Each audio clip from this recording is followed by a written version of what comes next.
Hi everybody, I'm Jessica Walker, Assistant Service Manager at Midway, and I'm here to show you 3 easy ways to check the tread depth of your tires. The old-fashioned penny test. Take a penny, put it inside your tire next to the tire tread. If Abe's head is covered, then you have plenty of tire tread. If you can see Abe's head, then it's time to get it in. Another way to check your tire tread is with a gauge like this one.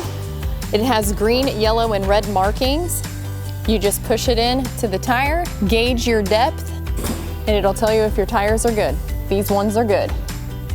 Most tire manufacturers put wear bars on a tire or tire replacement indicators. Those are these little bars that run across the tire. When your tread gets down to that, they need to be replaced.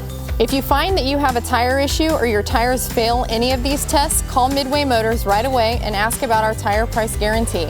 As always, be sure to check midwaymotors.com for our monthly service specials, which are valid at all Midway service centers in Hutchinson, Newton, McPherson, and Hillsboro.